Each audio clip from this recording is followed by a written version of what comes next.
निर्वासित प्रकरण 7. इरफाननी घरात कदम ठेवायचाच अवकाश की मामूजी आणि मामूनी उत्सुकतेनं त्याच्याशी बोलायला आले.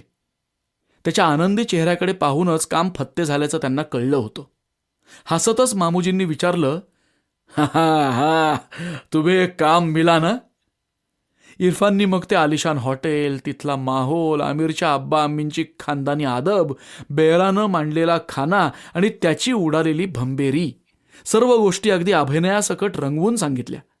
मामुनींची हसता हसता तर पुरेवाटच झाली. शब्बू आणि इक्बाल झोपले होते, पण अनवर जागा होता. त्याला इरफानच्या नकलांची फार गंमत वाटली. इरफान भाईला त्यानं इतका आनंदात बोलताना याआधी कधीच पाहिलं नव्हतं. 2-4 आठवडे करारपत्र करण्यात, जागा पाहून कामाची आखणी करण्यात गेले. दरम्यान त्यानं समस्तीपूरला घरी पत्र पाठवून आपण इंजिनियर झाल्याचं आणि आपल्याला पहिलं काम मिळाल्याचं कळवलं होतं. एकदा कामाला सुरुवात झाल्यावर इरफानला उसंत नव्हती. सकाळी 7 वाजता त्याचा दिवस सुरू व्हायचा. पावसाळा सुरू व्हायच्या आत बऱ्याच गोष्टी संपवायच्या होत्या. बांधकामासाठी कंत्राटदाराकडून अनुभवी बिगारी मिळाले होते. त्यांना हाताशी घेऊन इरफाननी कामाचा झपाटा लावला. त्या कंत्राटदाराकडूनच सेंटरिंगसाठीही चांगला कुशल माणूस कळला होता. एक दिवस इरफान घरी आला तर समस्तीपूरहून पत्र आलं होतं. मामूजी आणि मामुनी दोघंही त्या पत्रातला मजकूर समजून घ्यायला बेताब झाले होते. आसू भरल्या डोळ्यांनी त्यानं पत्र उघडलं. पत्रातल्या मजकुरावरून त्यानं नजर फिरवली. तो काय सांगतोय याकडे मामूजी डोळे लावून बसले होते. पण त्यांना काही सांगायचं इरफानला भानच उरलं नाही. मलिकचं अक्षर पाहून त्याच्या नजरेसमोर समस्तीपूरचं बैठकीच्या खोलीतलं दृश्य उभं राहिलं. अब्बा आणि आम्मी मालिकला समोर बसवून पत्रात काय लिहायचं ते सांगतायत. मुलगा अखेर इंजिनियर झाला, त्यामुळे अब्बूंचा चेहरा खुललाय. अम्मीच्या डोळ्यात मात्र पाणी आहे. ती सांगतीये, इरफान को देखने को मेरा दिल तरस रहा है. सुनो, उसे बोलो सकीनाच्या शादीसाठी आलंच पाहिजे. त्यावर अब्बा अम्मीचं बोलणं खोडून काढतायत नि म्हणतायत, कैसी बात करती हो हा. आत्ता कुठे त्याच्या फायनल एक्झामचा नतीजा आलाय. हा, मग तर त्याला यायला काहीच अडचण नसेल. त्याला पहिलं कन्स्ट्रक्शनचं काम मिळालंय. सालाजीने लिखा है की इरफानच्या एका आमिर दोस्तानं त्याच्या बंगल्याचं काम इरफानवर सोपवलंय. भले वो छोडकर यहां. त्या दोघांची बहस थांबवण्यासाठी मलिक म्हणतोय, अम्मी अम्मी वहां से आना इतना आसान भी नहीं है. अब्बा म्हणतायत, सुन मलिक, बस इसे मुबारक बोल दो बस. इरफानच्या डोळ्यात पाणी पाहून आणि तो काहीच बोलत नाही असं पाहून मामूजींनी कातर आवाजात विचारलं, इरफान इरफान सब खैरियत तो है. त्यांच्या त्या प्रश्नानं इरफान भानावर आला आणि मानेनं हो म्हणाला. त्यानं पत्र वाचून दाखवलं. इरफान भैया, मामूजींची आणि तुझी चिठ्ठी वाचली. तुझा रिझल्ट कळला. तू सविस्तर कळवलं असतंस तर आम्हाला जास्त आनंद झाला असता. तुम हमसे नाराज हो क्या. तुला आमच्या सर्वांच्या 1000 दुआ आणि मुबारक. अब्बा आम्ही बहुत खुश है. अब्बा तर अख्ख्या गावाला मिठाई वाटत सुटलेत. तुझ्या कामयाबीची बात पुन्हा पुन्हा सांगतायत. हमें तुम पर गर्व है. यहां सकीना की शादी है. सर्व घर त्या कामात गुंतलंय. तू असतास तर आणखी मजा आला असता. तू यावंस असं आम्हीला फार वाटतंय, पण तुझी मजबुरी आम्ही तिला सांगतो. मला 11वीच्या इम्तिहानामध्ये चांगले मार्क मिळालेत. मी पण पटना कॉलेजला जाणार आहे. मामुनी इरफानच्या जवळ गेल्या आणि म्हणाल्या, इरफान इरफान घरच्या लोकांची याद येते ना. सकीना की शादी है. तिच्या बिदाईला मी तिथे नाही. सो हां, अशा वेळी किती उदासी येते हे मला ठाऊक आहे इरफान. मामुनी म्हणाल्या. हां मामुनी थोडे पैसे पाठवतो तिच्या शादीसाठी. कम से कम मैं इतना तो कर सकता हूं. ठरवल्याप्रमाणे त्यानं समस्तीपूरला पैसे पाठवले. कामाच्या रगाड्यात कुढत बसायला त्याला खरंच वेळ नव्हता. एका अर्थी ते बरंच होतं. पायाभरणी होऊन कॉलम्स वर जायला 2 महिने लागले. स्लॅबचं काम चालू असताना आमिर आणि त्याचे आब्बा कामाची प्रगती पाहायला आले. ते आले तेव्हा इरफान कॉन्क्रीट मिक्सरपाशी उभा राहून मोठ्या आवाजात कामगारांना सूचना देत होता. मिक्सरचा, घमेल्यांचा आणि कामगारांच्या बोलण्याचा असा संमिश्र आवाज चालू होता. आमिरनं इरफानच्या खांद्यावरती हात ठेवला तेव्हा ते दोघं आल्याचं त्याला समजलं. त्यांचं स्वागत करून तो सांगू लागला, सुबह जल्दी काम शुरू किया मैंने. शाम को 5 बजे तक स्लॅब पूरी होगी. अब्बूंना बांधकामातलं किती समजत होतं कोण जाणे, पण ते म्हणाले, माझे दोस्त सांगत होते की स्लॅबचं काम नीट व्हावं लागतं, नाहीतर पहिल्या पावसाळ्यात स्लॅबमधून पाणी टपकतं. हो, मेरे एक दोस्त के बंगले की स्लॅब. अब्बा खूप काही बोलत होते, पण मिक्सरच्या आवाजात ते ऐकू येत नव्हतं. अंदाजानेच उत्तरादाखल इरफान म्हणाला, हाँ हाँ हाँ, इसलिए तो अब्बू मैं खुद सुपरवाइज करता हूं. बंगला बांधून पुरा होईपर्यंत अनेकदा आमिर आणि त्याचे आब्बा साईटवरती येत राहिले. आब्बांचं लाहोरमध्ये काम असलं की ते हटकून साईटवरती चक्कर टाकत. आब्बा माल खरेदी करायला, कामगारांचा तनखा देण्यासाठी इरफानला आगाऊचे पैसे देत होते. त्यात त्यांनी कधीच झिकझिक केली नाही. जसजसं काम पुढे सरकत होतं तसतसा इरफानचा आत्मविश्वास वाढत होता. इरफानच्या कामावर ते खुश असावेत. एकदा ते त्यांच्या काही दोस्तांना, अम्मींना घेऊन आले. तेव्हा बंगल्याचं फ्लोरिंग झालेलं नव्हतं. इरफाननी सर्वांना घरभर फिरून रसोई, भोजनघर, बैठकीचा कमरा आणि शयनखोली दाखवली. अब्बूंच्या दोस्त मंडळींना बंगला चांगलाच आवडला, पण आम्मींना सर्वच खोल्या अपेक्षेपेक्षा लहान वाटत होत्या. त्या नाराजीच्या सुरात म्हणाल्या, हैदराबाद में डायनिंग रूम बडी थी, तिथे 8 लोकांचं टेबल आरामात राहिलं होतं. इरफान हसून म्हणाला, अम्मी जी ये डाइनिंग हॉल भी काफी बड़ा है. इथे 8 लोकांचं टेबल नक्की बसेल, शिवाय बाजूनं जागा राहील. जोवर फ्लोरिंग होत नाही ना, तोवर आम आदमी को रूम साइज का अंदाज नहीं होता. एकदा फ्लोरिंग झालं की तुमच्या लक्षात येईल सगळं. अम्मीजी त्यावरती गप्प बसल्या, पण तेव्हा त्यांचं समाधान झालं नव्हतं. फ्लोरिंग झाल्यावर त्या बंगला पाहायला आल्या तेव्हा मात्र पूर्ण बंगल्यावरच त्या खुश झाल्या. बरोबर 6 महिन्यात बंगला पूर्ण झाला.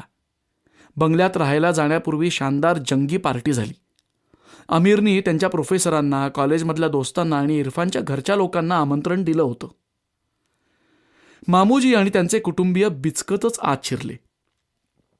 तिथलं वैभव पाहून दिपून गेले होते. त्यांना गोंधळल्यासारखं झालं. आमिरनं त्यांचं स्वागत केलं. आब्बा अम्मींशी त्यांची ओळख करून दिली. आमिरच्या आब्बांनी मामूजींकडे इरफानची, त्याच्या कामाची तारीफ केली. मामूजींच्या अंगावर मूठभर मांस चढलं.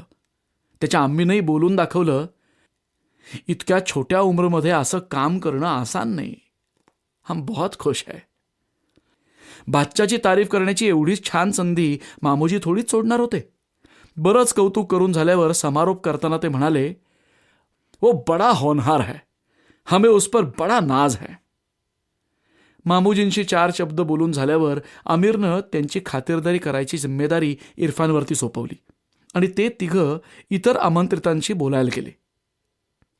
रात्री उशिरापर्यंत पार्टी चालली होती. वारंवार इरफानला बोलवून बंगल्याचा बिल्डर म्हणून त्याची ओळख आपल्या पाहुण्यांशी आब्बांनी आणि आमिरनं करून दिली. तो दिवस फक्त इरफानसाठीच नव्हे तर मामूजी आणि त्यांच्या कुटुंबियांसाठी अगदी खास ठरला. अशी पार्टी त्यांनी कधीही पाहिली नव्हती. तिथे केल्या गेलेल्या खास खातिरदारीमुळे आपणही कुणीतरी विशेष आहोत असा एक प्रकारचा विश्वास त्यांना सगळ्यांना वाटायला लागला. यापुढे इरफानमुळे आपली उठबस पण अशा इज्जतदार लोकांमध्ये होणार आहे असं आशादायी चित्रही त्यांच्या मनात निर्माण झालं. अमीरच्या बंगल्याचं काम झाल्यावर त्यांच्या ओळखीतूनच आपल्याला कामाबाबत इतरांकडूनही विचारणा होतील याची इरफानला कल्पना नव्हती. विशेषतः अमीर किंवा त्याचे कुटुंबीय लाहोरात जाऊन येऊन असायचे, त्यामुळे ती शक्यता त्याच्या ध्यानीमनीही नव्हती. म्हणूनच जेव्हा त्याच्याकडे आमिरच्या आब्बांच्या दोस्ताचा आणि एका रिश्तेदाराचा प्रस्ताव आला तेव्हा त्याला आनंदाचा धक्काच बसला. आमिरच्या बंगल्याचं काम पूर्ण व्हायच्या आधीच त्यानं एका व्यापाऱ्याला त्याचं काम करायचं कबूल केलं होतं. एकावेळी 3-4 कामं हाताळण्याची त्याची अजून तरी अवकात नव्हती आणि त्याची त्याला जाणीवही होती. स्वतःचं ऑफिस नव्हतं की स्वतःचं घरही नव्हतं. कंत्राटदारांशी त्याची आताशी कुठे तोंडओळख होत होती. आमिरच्या कामासाठी आपण इतका वेळ दिला आणि कामाचा दर्जा सांभाळला, त्यामुळेच लोक आपल्याला विचारतायत याची त्याला पूर्ण जाणीव होती. एकदम कोणाला नाही किंवा हो सांगणं शहाणपणाचं नव्हतं. म्हणूनच आमिरच्या शिफारसीनं आलेल्या दोघांकडूनही त्यानं कामाविषयी जुजबी माहिती घेतली आणि त्यांच्याशी चर्चा चालू ठेवून विचार करायला 2 दिवस मागून घेतले. आमिरच्या बंगल्यानंतर 2 कामं मिळाल्यावर त्याला स्कूटरची गरज वाटली होती. चोऱ्यावरच्या अनिस गॅरेजवाल्याच्या ओळखीतून त्याला एक सेकंड हँड स्कूटर मिळाली होती. तेव्हापासून त्याची जाण्या येण्याची दगदग थोडी कमी झाली होती. पण अजून ऑफिसचा प्रश्न सुटला नव्हता. आता कोणाला तरी कामात भागीदार करून घेण्याची त्याला निकड वाटायला लागली.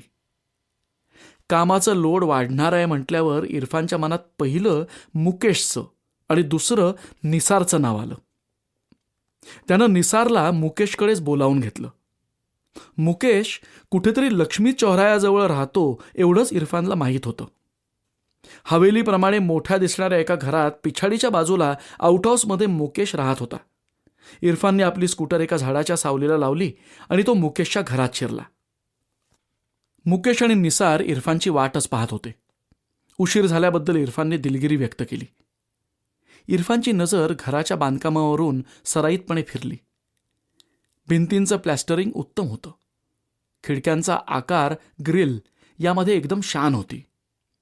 मुकेश चायचे कप घेऊन आला तेव्हा इरफान म्हणाला, मुकेश, तुझं घर मस्तच आहे रे. अगदी म्हणजे कोझी आहे. बांधकामही एकदम स्टर्डी आहे. मुकेशनं स्मित केलं, पण त्यात असलेली उदासीनतेची छटा इरफानच्या नजरेतून सुटली नाही. त्यानं विचारलं, काय झालं तुला? हाँ, कुछ साल पहले ये पूरा मकान हमारा था. आमचं म्हणजे माझ्या पापाजींचं. आणि आउटहाऊस म्हणजे सर्वंट क्वार्टर होतं. आता मात्र माझ्या जिजाजींच्या मर्जीमुळे मी इथे पूर्वीच्या सर्वंट क्वार्टरमध्ये राहतोय. इतक्यात एक सलवार कमीज घातलेली आणि दागिन्यांनी मढलेली पण कपाळाला बिंदी नसलेली तरुणी आली आणि कमऱ्याच्या दारात उभी राहिली. तिच्या हातात जलेबी आणि सामोसे भरलेल्या 2 प्लेट्स होत्या. ती मुकेशला म्हणाली, भैया ये जल्दी ले लो. बाहेरून जरा दुरूनच पुरुषी आवाजात हाक आली, रेहाना, ओ रेहाना, मेरी शेरवानी प्रेस नहीं हुई. तो आवाज ऐकून लगबगीनं ती रेहाना नामक तरुणी पळाली. जाताना डोक्यावरची चुन्नी सारखी करायला ती विसरली नाही. मुकेश म्हणाला, माझी दीदी होती, आता उस्मान भाईची बीबी. कुणालाच काय प्रतिक्रिया द्यावी कळेना. काही क्षण शांतता पसरली आणि थोडा वेळ जाऊ देऊन इरफान म्हणाला, Mukesh, I will straight come to the point. आमिरचा बंगला झाल्यावर मला आणखीन 4 लोकांनी काम करतोस का असं विचारलंय. त्यातलं एक काम मी तर सुरूही केलंय. आता ही बांधकामं करायची ठरवलं तर मला कोणाची तरी मदत लागेल. निसारनं शीळ घातली आणि आपलं कौतुक व्यक्त केलं. अरे, ग्रॅज्युएट हुए सिर्फ 1.5 साल हुआ आणि इतक्यात तू एस्टॅब्लिश बिल्डर झालास सुद्धा. येऊ घातलेल्या कामाचं इरफानला दडपण आलं होतं. त्यानं निसारच्या प्रतिसादाकडे फारसं लक्ष दिलं नाही. तो पुढे बोलायला लागला, मी एकटा एवढं काम करू शकणार नाही. क्या तुम मेरे साथ काम करोगे? निसार, तुला पण मी हाच सवाल विचारतोय. मुकेशनं लगेच उत्तर दिलं, मी तयार आहे, पण माझ्यापाशी तजुर्बा नाही. मेरे काबिलियत पर तुम्हें भरोसा है? निसारनं स्पष्ट सांगितलं, प्लीज काउंट मी आउट. मी इंजिनिअरिंगची डिग्री घेतली, पण मला सिंगर व्हायचं आहे. तिथेच मी माझी किस्मत आजमावणार आहे. इनफॅक्ट मी काही लोकांबरोबर प्रोग्रॅम्स करायला सुरुवातही केली आहे.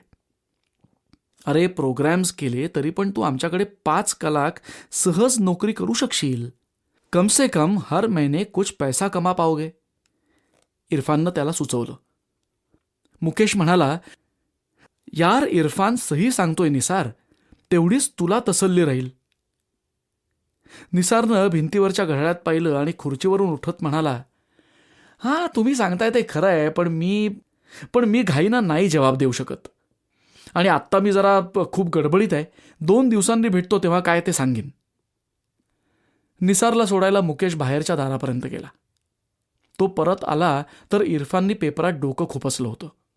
पेपरातल्या एका बातमीकडे बोट दाखवत तो मुकेशला म्हणाला, या लोकांनी पहिल्यांदा पाकिस्तानचं नाव बदलून इस्लामिक रिपब्लिक ऑफ पाकिस्तान केलं. आणि आता हे बघ 6 महिन्यात प्राइम मिनिस्टर बदलला. ये लोग किसी को भी चैन से जीने नहीं देंगे, मुकेश बोलला. नवे प्राइम मिनिस्टर कोण आहेत माहिती आहे? सुरावर्दी. आता आधीच्या प्राइम मिनिस्टरच्या 5 इयर प्लॅनचं काय होणार? हां, सगळे कन्स्ट्रक्शन प्रोजेक्ट्स ठप्प होणार आहेत, कळवळून इरफान म्हणाला. प्लॅन्स छोड यार, आता आमचं काय होणार? मुकेशने विचारलं. अरे प्लॅन्स बंद पडले की कन्स्ट्रक्शन इंडस्ट्री बोंबलणार. फिर तुम्हें हमें कौन पूछेगा?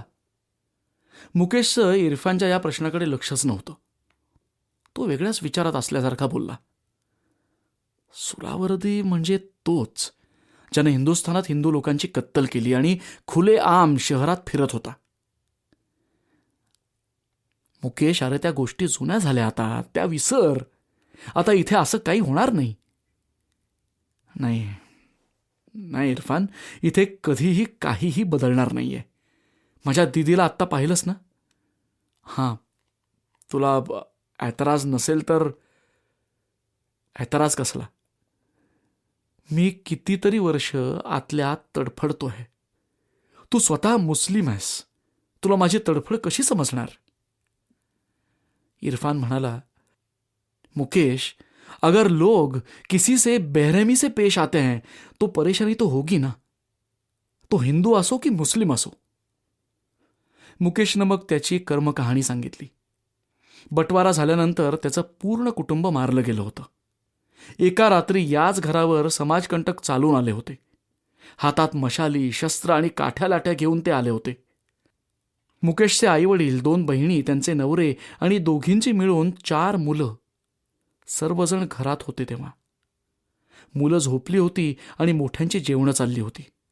बाहेरचे आवाज ऐकून सगळे घाबरले. मुलं उठून रडायला लागली. बायका घरातच लपायला जागा पाहत होत्या. पुरुष मंडळी मुलाबायकांना शांत करू पाहत होती. पुढचा भक्कम दरवाजा तोडून गुंडांचा लोंढा घरात शिरला होता. पुरुषांची कत्तल झाली. बायकांवर बलात्कार करून त्यांनाही संपवण्यात आलं. फक्त बडी दिदी मेली नाही.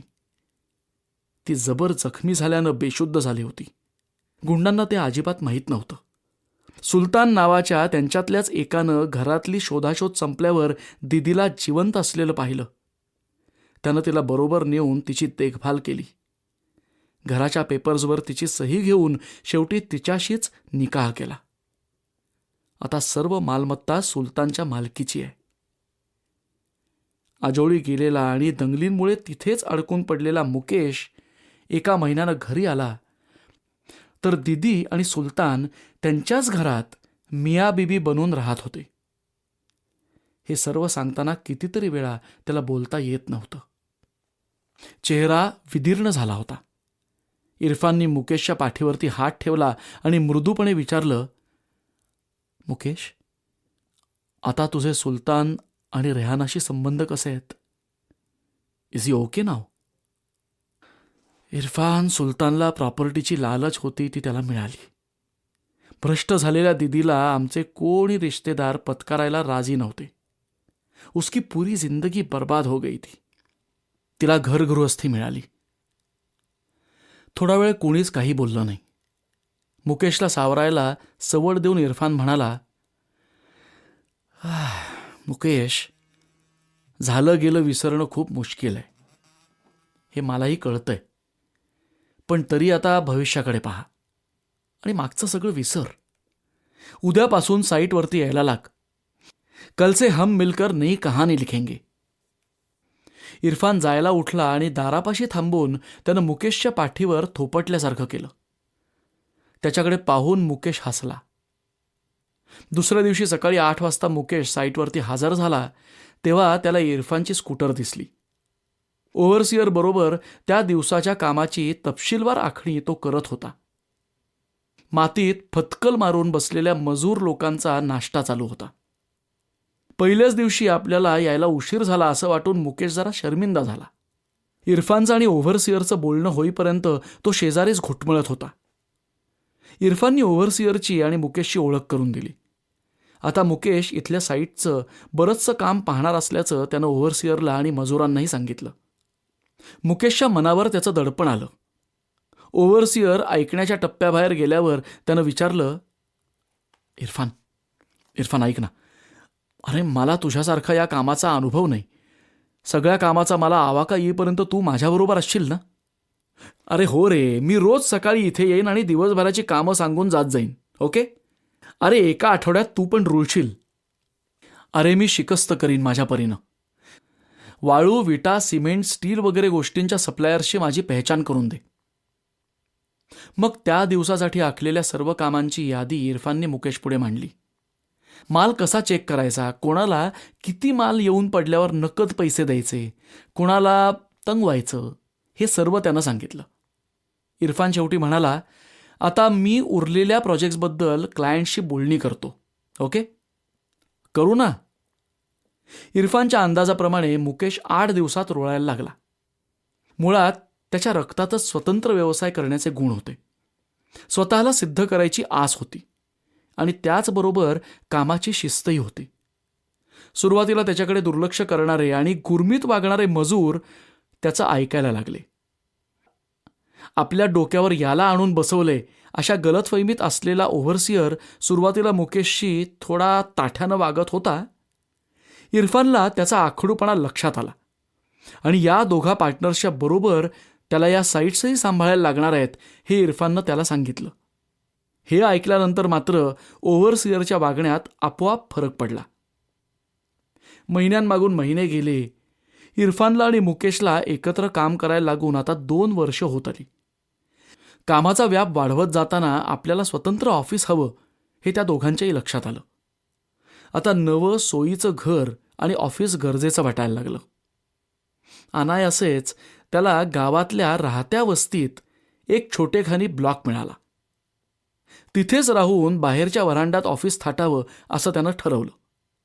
मामूजींकडून नाहीतरी त्याला आता स्वतःचा बाडबिस्तरा उचलायचा होताच.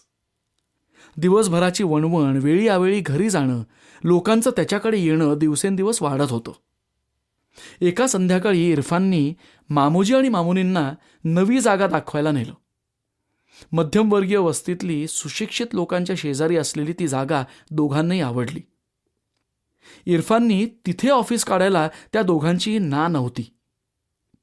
पण इरफाननी तिथे राहायला जाणं त्यांना तितकंसं पटलं नाही. व्यवसाय वाढतोय, ऑफिस आणि राहतं घर जवळ असावं, मंडी आणि हाट नजदीक आहेत, अशी खूप कारणं इरफाननी मामूजींना सांगितली. तरी ती मामुनींना पटली, पण मामूजी ऐकेनात. तेव्हा मामुनींनी वेगळीच युक्ती वापरली. आज ना उद्या इरफानचं लग्न करावं लागेल, तेव्हा तरी त्याला स्वतंत्र राहावंच लागेल, असं त्यांनी सांगितल्यावर मामूजींना पटलं. इरफानचा धंद्यात जम बसल्यामुळे आता त्याचा निकाह करायला कोणतीच हरकत राहिली नव्हती. इरफानच्या लग्नाचा विषय काढून तेवढ्यावरच मामुनी थांबल्या नाहीत. ज्या अर्थी निकाहाचा विषय काढल्यावरही इरफाननी आढेवेढे घेतलेले नाही आहेत, त्या अर्थी आता पुढे जायला काहीच अडचण नाही हे त्यांच्या लक्षात आलं. ज्या दुकानात मामुनी त्यांचा सिलाईचा माल आणाय पोचवायला जायच्या, तिथे खातुनबी नावाच्या एका नियमितपणे येणाऱ्या गिऱ्हाईक बाईशी त्यांची चांगली ओळख झाली होती. इरफानही मामुनींचा माल पोचवायला अनेकदा तिथे गेल्यानं त्या दुकानाचे मालकही त्याला ओळखायला लागले होते. तिथेच खातुनबीनं एकदा इरफानला पाहिलं होतं. इरफान इंजिनियर झाला आहे आणि त्यानं लाहोरमध्येच एका रईस आदमीची सुंदर हवेली बांधली आहे. ती पाहून त्याला एकामागून एक चांगली कामं येत आहेत या गोष्टी मामुनींकडून त्यांना समजत होत्या. आणि म्हणूनच त्यांच्या कॉलेजमध्ये शिकणाऱ्या रझियासाठी त्यांनी मामुनींकडे शब्द टाकला. घरी याविषयी कोणालाच काही न सांगता मामुनी एकदा जाऊन रझियाला पाहूनही आल्या. रझिया दिसायला सुरेख होती. त्यांचं घरही भरवस्तीत चांगलं होतं. घरात चांगल्या वस्तू होत्या. माणसं पैसेवाली वाटत होती. मामुनींना रझिया आवडली. त्यांची पसंती त्यांच्या वागण्यावरून खातूनबीनच्या लक्षात आली. रझिया समोरच त्यांनी मामुनींना विचारलं, तुमच्या भाच्याला माझी रझिया आवडेल ना? मेरी मानो तो इनकी जोडी अच्छी बनेगी. तुम्ही लगेच त्याला विचारा. हां, इरफान माझ्या शब्दाबाहेर जायचा नाही. खूप समजूतदार आणि शहाणा आहे तो. आमची फार इज्जत करतो. आणि रझिया कोणालाही आवडण्यासारखीच आहे, मामुनींनी अगदी प्रांजळपणे सांगितलं. हां, सो तो है, खातूनबी म्हणाल्या. रझियाचा एखादा फोटो असला तर मला द्या ना, मामुनींनी त्यांना म्हटलं. म्हणजे काय, मी त्याला दाखवते. इरफान पढा लिखा आहे. त्याला लडकी पसंत असली पाहिजे ना. खातूनबीनं रझियाचे 3-4 फोटो मामुनींपुढे ठेवले. त्यातला एक फोटो मामुनींनी निवडला आणि त्या घरी गेल्या. इरफान माझ्या शब्दाबाहेर नाही. तो आमची फार इज्जत करतो. ही वाक्य रझियाच्या डोक्यात पक्की जाऊन बसली. तिला मामुनींचं ते बोलणं फारसं आवडलं नव्हतं. यांच्या घरी बहू म्हणून मी जायचं? मला नाही आवडणार. त्यांचं ते रेफ्युजी कॉलनीतलं घर आणि त्या घरात इरफान आश्रितासारखा राहिलेला. त्याला त्यांची इज्जत करायलाच लागणार, ती फुणफुणली. रझिया, तो हमेशा तिथे थोडाच राहणार आहे. स्वतःचं घर घेईल, आगे जाके बंगला बनवायगा. इंजिनियर मुलं अशी चटकन मिळतात का? हां, तुझ्या अब्बूंशी आणि तुझ्या चाचाजींशी मी आजच बोलणार आहे, खातूनबी म्हणाल्या. पुढच्या गोष्टी अगदी फटाफट घडत गेल्या. इरफानला रझिया पसंत पडली. 2 वर्षांपूर्वी निसार त्यांच्याच मोहल्ल्यात राहत होता. त्याची आणि रझियाच्या चाचाजींशी दोस्ती होती. इरफान निसारचा दोस्त आहे म्हटल्यावर रझियाच्या चाचाजींनी त्याच्याकडे इरफानची चौकशी केली. निसारकडून त्यांना बऱ्याच आतल्या गोष्टीही कळाल्या. इरफानने ऑफिससाठी आणि राहण्यासाठी मकान घेतलंय. 1 वर्षातच इंजिनियर म्हणून त्याचा कारभार वाढलाय. बघता बघता तो तरक्की करेल, हे सर्व चाचाजींनी निसारकडून आणि घरच्या मंडळींना चाचाजींकडून कळलं होतं. खरं म्हणजे एकेकाळी रझियाला निसार खूप आवडायचा. ती त्याच्या गाण्यावरती फिदा होती. जेव्हा तो स्टेजवरून गझला गायचा तेव्हा श्रोत्यांमध्ये बसलेल्या सर्व मुली त्याच्यावरून जीव कुर्बान करायला तयार असायच्या. तेव्हाची त्याची स्वप्नाळू नजर आणि स्वतःच्याच मस्तीत वावरायची त्याची आदा हा कॉलेज तरुणींच्या कौतुकाचा विषय होता. कॉलेजला जाता येता निसार दिसला की ती तिच्या कमनीय शरीराला मोहक हेलकावे द्यायची. त्याच्या समोरून लचकत मुरकत जायची. तोही तिच्याकडे पाहून हसायचा, 2 शब्द बोलायचा. तेव्हा तिच्या हृदयात धगधग व्हायची. तो इंजिनियर झाल्यावर त्याच्याबरोबर शादी करायचं रझियाचं स्वप्न होतं. पण ते थोडा काळच टिकलं. कारण इंजिनियर होऊनही गायक व्हायचा आणि त्याबरोबर येणारा अनिश्चितपणा घ्यायचा मनसुबा त्यानं तिला बोलून दाखवला. त्यासाठी घरच्या बुजुर्गांशी त्यानं घातलेला वादही सांगितला. निसारच्या अनिश्चित भविष्याचा तिनं धसका घेतला होता. त्याच्या आमदानीचा काय भरोसा? रझियानं त्याला स्वतःचं मत सांगितलं नाही, पण त्याच्यात गुंतलेलं मन मात्र तिनं अलगद सोडवून घेतलं. इरफानविषयी माहिती कळल्यावर रझियाला ते सर्व आठवलं आणि मनातल्या मनात तिनं त्यांची तुलनाही केली. इरफानचं निसारसारखं नव्हतं. तो एक होतकरू इंजिनियर होता. 1.5-2 वर्षात त्यानं पैसा आणि नाव मिळवलं होतं. शिवाय निसारनं त्याची जोरदार शिफारशही केली होती. रझियानं तिच्या मैत्रिणींबरोबर चुपचाप जाऊन इरफानला पाहून घेतलं. निसारपेक्षा तो उंचीला कमी होता.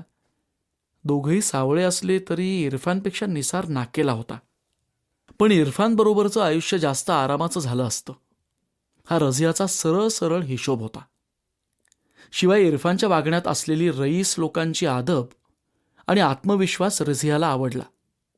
या माणसाला आपल्या रूपाच्या जोरावर आपण आपल्या उंगलीभोवती नाचवू असा विश्वासही तिला वाटला. मिया बीबी राजी आहेत म्हटल्यावर रझियाची आणि इरफानची लवकरच मंगनी करून टाकायची हे दोन्ही घरांनी ठरवून टाकलं.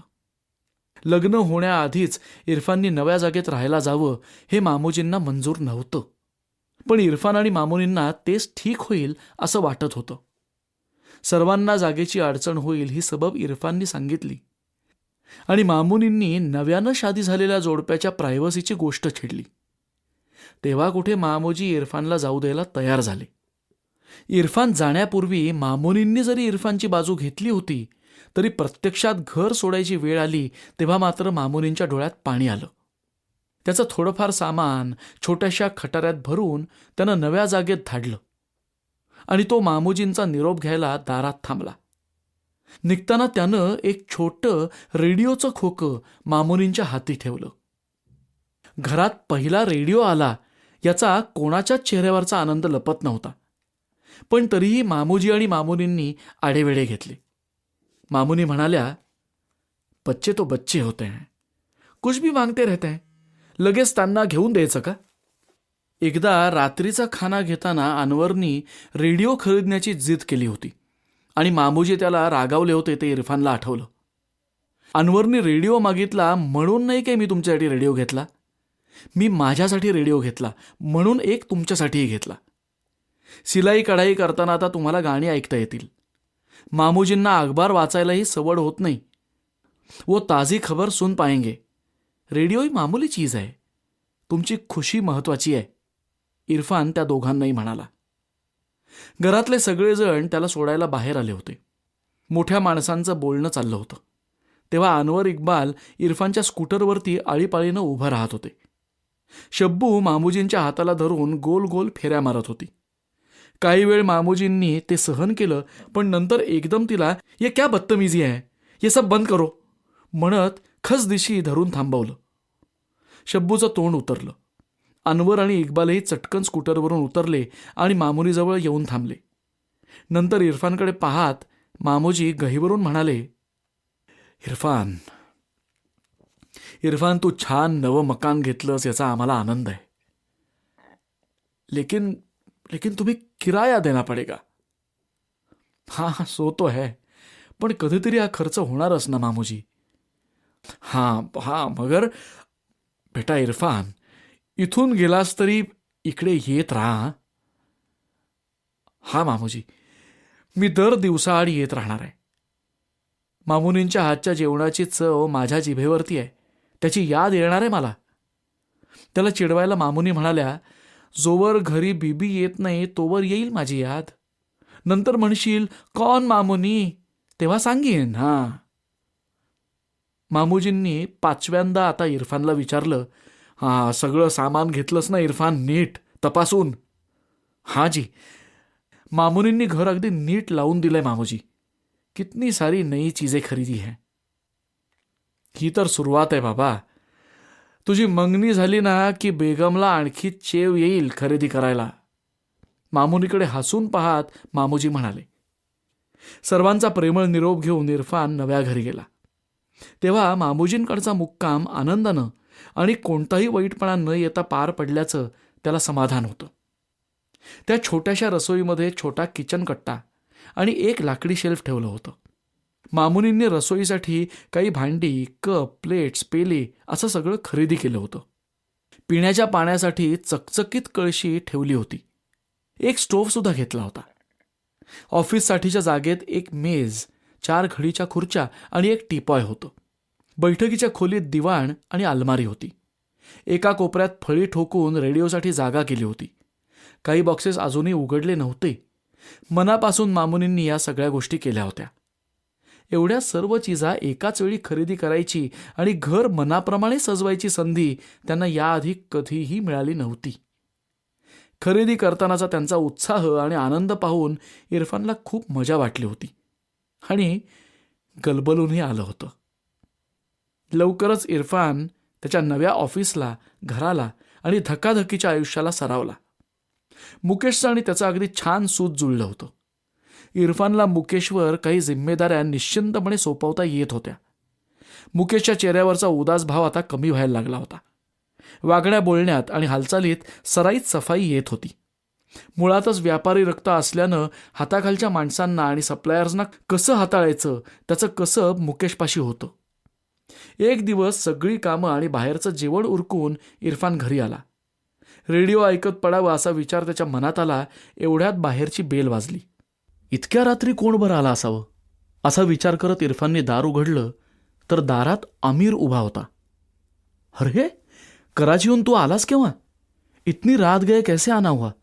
त्याला बैठकीच्या खोलीत नेत इरफानने विचारलं. हां, मी परवा आलो आणि उद्या पुन्हा एकदा कराचीला चाललोय. अगले हफ्ते में वहीं से अमेरिका जाऊंगा हायर स्टडीज के लिए, आमिरनी इरफानला सांगितलं.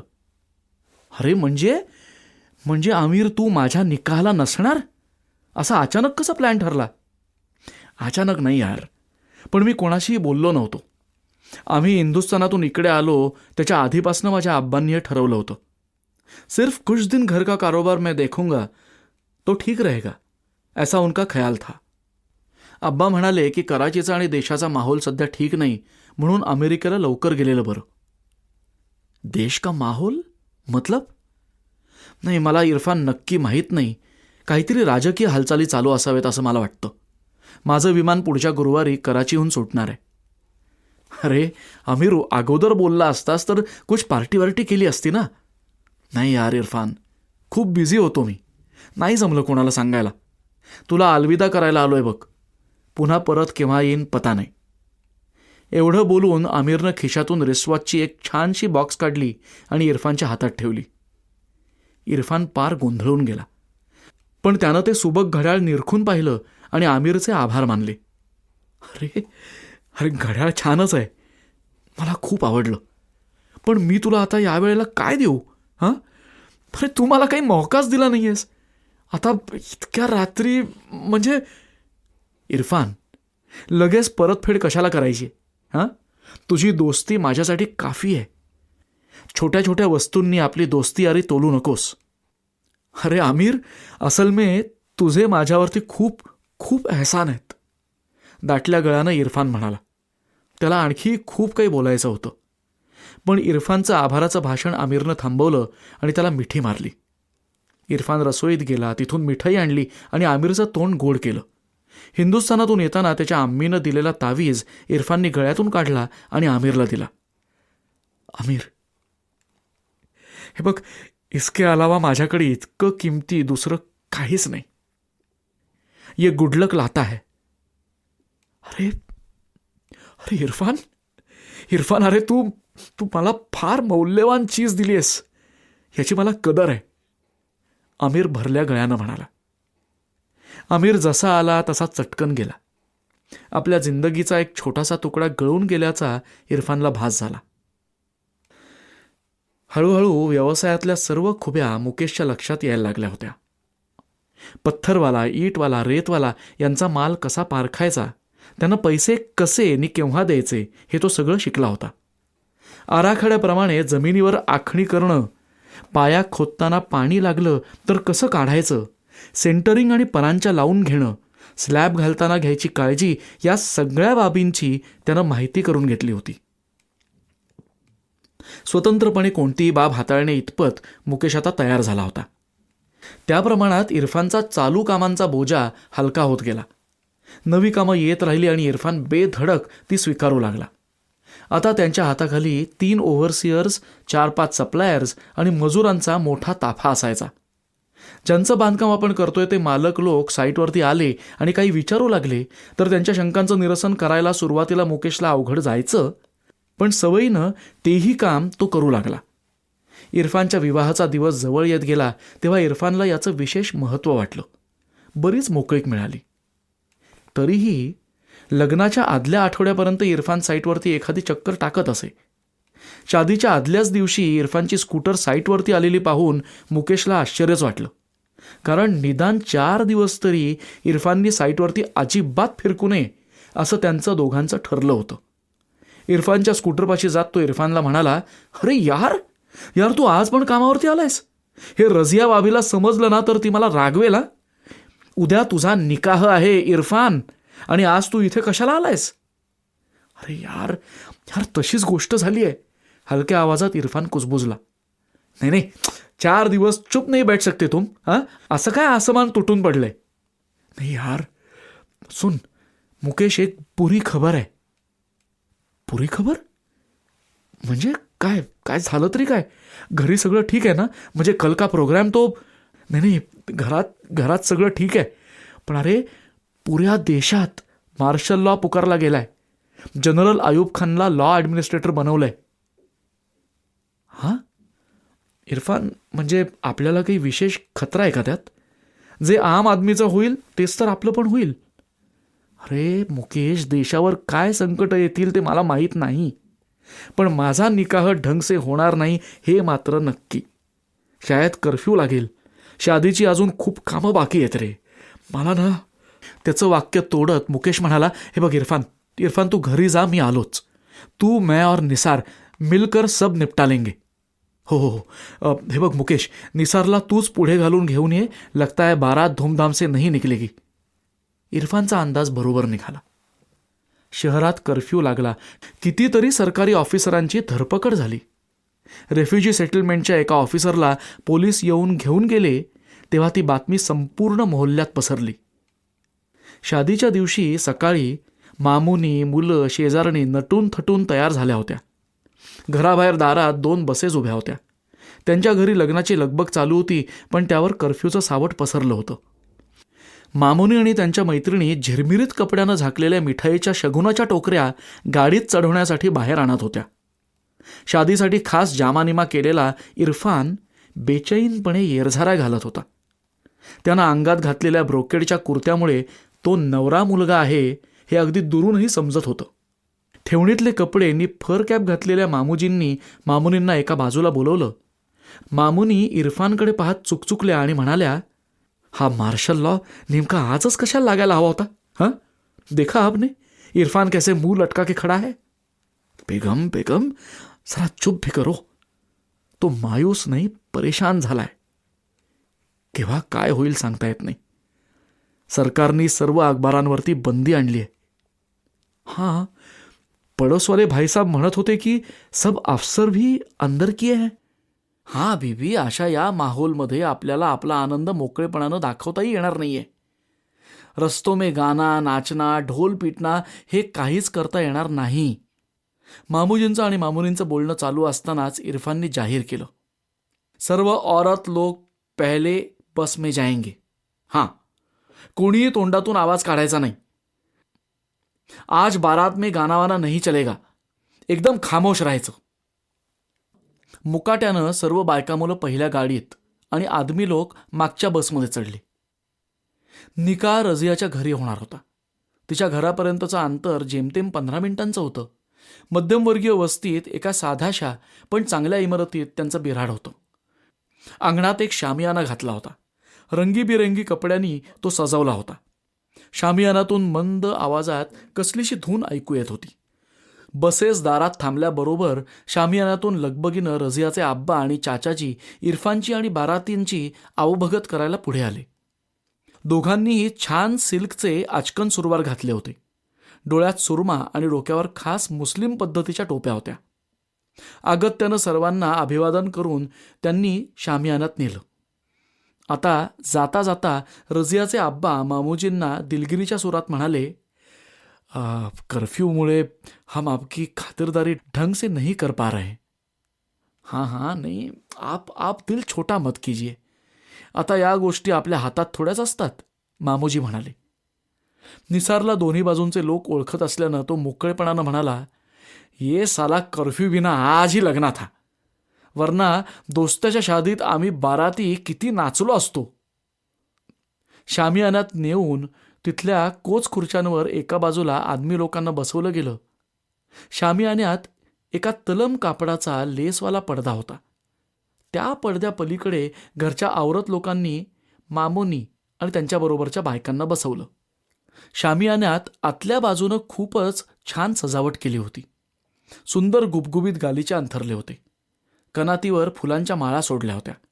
छताला झुमरं लटकवलेली होती. शामियानात अत्तराचे शिडकावे केल्याप्रमाणे सुगंध दरवळत होता. एका बाजूला मुद्दाम बनवलेल्या उंच मंचावर बिछायत घातली होती आणि त्यावर कशिदा केलेली सफेद चहर अंथरली होती. मौलवी साहब त्यावरती बसले होते.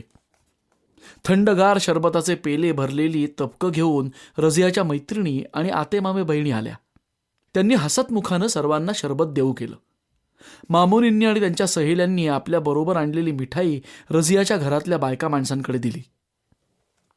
नवरीला पाहायला मामुनी उत्सुक होत्या. त्यांना घेऊन रझियाची आई घरात गेली. रझिया तिच्या सहेल्यांबरोबर घरात होती. त्या तिची चेष्टा मस्करी करत होत्या, खिदळत होत्या. तिनं लाल रंगाचा ब्रोकेटचा शरारा आणि त्यावर जरतारी काम केलेला लाल ब्लाऊज घातला होता. तिच्या गळ्यात चमचमणारा हार आणि हातात पोपटी रंगाच्या चुड्यांबरोबर लाल चुडिया आणि सोन्याचे नक्षीदार कंगन होते. रझिया आज जास्तच सुंदर दिसत होती. तिचं धारधार नाक, पातळ जिवणी आणि घुंगराले बाल पाहून मामुनी नव्यानं दिपून गेल्यासारख्या झाल्या. लांब सडक पापण्यांची झालरं असलेले सुरमा घातलेले टपोरे डोळे तिनं मामुनींवरती रोखले. तेव्हा तिच्या रूपाला दृष्ट लागेल की काय अशी त्यांना भीती वाटली. तपकात झाकून आणलेले दागिने मामुनींनी रझियाच्या पुढे केले. तिनं ते घ्यायला हात पुढे केले. तिच्या हातेलीवर काढलेली सुंदर मेहंदी पाहून हो किती सुंदर असं म्हणत शब्बूनं एकदम रझियाच्या हातावरती स्वतःचे चिमुकले तळवे ठेवले. रझियानं शब्बूकडे नजर वळवली. तिच्या नजरेत नेमकं काय होतं शब्बूला कळलं नाही, पण तिनं आपला हात चटकन काढून घेतला. मामुनींनी दिलेले दागिने रझियाच्या मैत्रिणींनी तिच्या हातागळ्यात घातले. शब्बू तिथेच रेंगाळत थांबली होती. तिनं रझियाच्या शराऱ्याचं मुलायम कापड हातानं चाचपून पाहिलं. पुन्हा पुन्हा त्याच्यावरून ती हात फिरवत राहिली. आपल्याला ही जवळीक आवडलेली नाही हे रझियानं तिच्या देहबोलीतून दाखवून दिलं. पण ते समजण्या इतका पोच शब्बूमध्ये नव्हता. तिच्या इरफान भाईच्या नवरीचं तिला कौतुक वाटत होतं. तिच्याशी दोस्ती करावी अशी बालसुलभ ओढ वाटत होती. मामुनींना वातावरणात ताण जाणवला.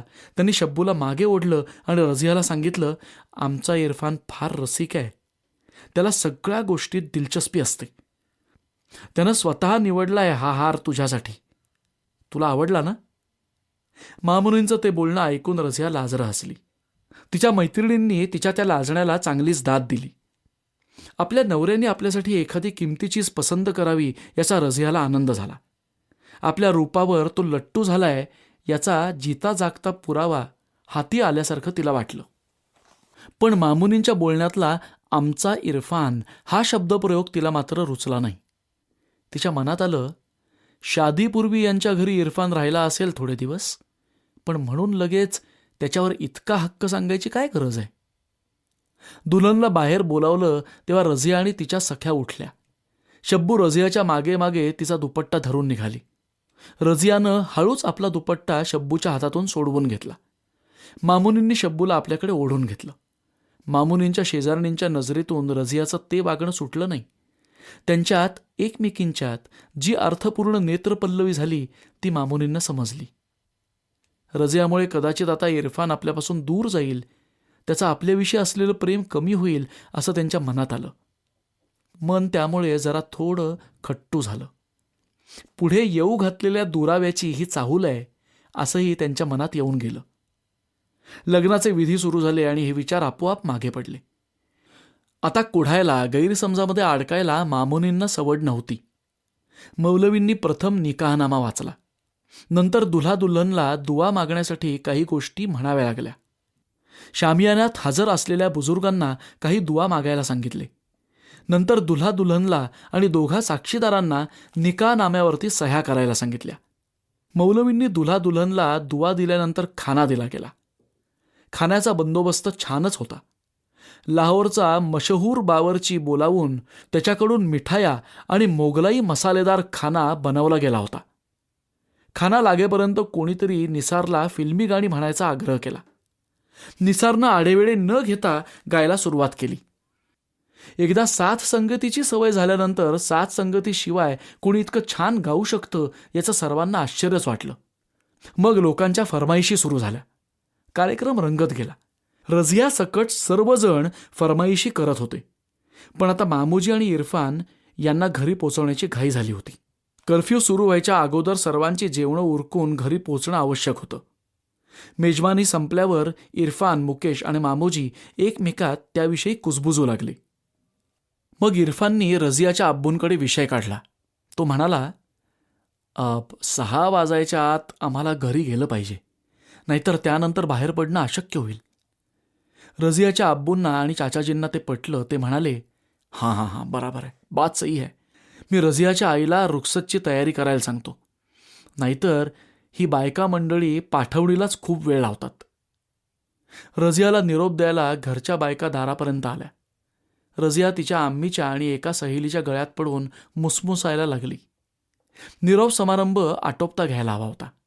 रझियाचे चाचाजी तिला म्हणाले, रझिया बेटा, इतकं कशाला रडतेस? हां, अगं 4 दिवसांचा सवाल है. फिर दामाद जी को लेकर चौथी पे आना है. अब हसो, चलो हसो. डोळे पुसत रझिया हसली. तिच्या आम्मीनंही डोळे पुसले. मामूजी आणि इरफान सर्वांचा निरोप घेत होते. तोवर मुकेशनं बाकीच्या लोकांना बसमध्ये बसवलं. मामूनीही रझियाच्या आम्मी चाचीचा निरोप घेऊन आल्या. रझिया, अब चले? इरफाननं रझियाला विचारलं. तिनं मान डोलवली आणि ते दोघंही एकाच बसमध्ये चढले. इरफान आणि रझिया घरी पोहोचेपर्यंत मामुनी आणि त्यांची एक शेजारीण इरफानच्या नव्या घरी पोहोचल्या होत्या. त्यांच्या स्वागताला त्या दोघीही उभ्या होत्या. दुल्हा दुल्हनला पाहिल्यावर त्यांच्या स्वागतासाठी बायकांची लगबग झाली. त्यांना घरात घेऊन मामुनींनी सर्वांना मिठाई वाटली. जास्त वेळ थांबायला कोणालाही सवड नव्हती. रसोईमध्ये तुमचं रात्रीचं जेवण झाकून ठेवलंय, दूधही उकळून ठेवलंय, रझियाकडे आणि इरफानकडे नजर टाकत मामुनींनी सांगितलं. नव्या जोडीच्या हे पथ्यावरच पडणार होतं. त्याबद्दल थोडी चेष्टामस्करी करून मामुनी आणि त्यांची शेजारीण निघाल्या. इरफान मामुनींना सोडायला बाहेरपर्यंत आला आणि त्यांना नीट घरी पोहोचवायला बसवाल्याला बजावलं. घराचं दार बंद करून तो बैठकीच्या खोलीत आला. एकांत मिळाल्यावर आपण नेमकं काय करावं हे लक्षात न आल्यानं रझिया लाजून आपल्या हातावरची मेहंदी न्याहाळत बसली होती. इरफान तिच्या शेजारी जाऊन बसला आणि तिचे मेहंदी भरले हात हातात घेऊन म्हणाला, रझिया, तू खूप सुंदर आहेस. आज तू घातलेला लाल रंगाचा ड्रेस तुला खूप छान दिसत होता. तुम्हाला आवडला माझा ड्रेस? हाँ, सिर्फ ड्रेस नहीं, वो पहनने वाली ये हुस्न परी भी पसंद आई. काहीतरीच बोलता तुम्ही. दिनभरात तुम्ही माझ्याकडे एकदाच पाहिलं, तेही निकाहनामा करताना. असं? तुला कसं कळलं मी एकदाच पाहिलं ते? तू माझ्याकडे सारखी पाहत होतीस का काय? रझिया लाजून म्हणाली, आप भी ना. तिला हाताला धरून इरफाननी आतल्या निजायच्या खोलीत नेलं. खोलीच्या दारात तो थक्क होऊन उभा राहिला. खोलीचा नक्षाच बदलून गेला होता. इरफानच्या मनात आलं, केव्हा मामुनींनी हे सगळं केलं असेल अल्ला जाणे. निजायची खोली मामुनींनी त्यांच्या परीनं अगदी छान सजवली होती. गुलाबी रंगाची कशिदा केलेली चादर गाद्यांवरती अंथरली होती. उशापाशी त्याच रंगाचा कशिदा केलेल्या उशा होत्या. मऊ पांघरुणं पायथ्याशी ठेवली होती. पलंगावर गुलाबाच्या पाकळ्या पसरल्या होत्या. भिंतीच्या कोपऱ्यात खोचलेली अगरबत्ती धुरांची नाजूक वलय सोडून दरवळत होती. शेजारी टीपॉय मांडून त्यावरती पाण्याचा जग आणि पेले ठेवले होते.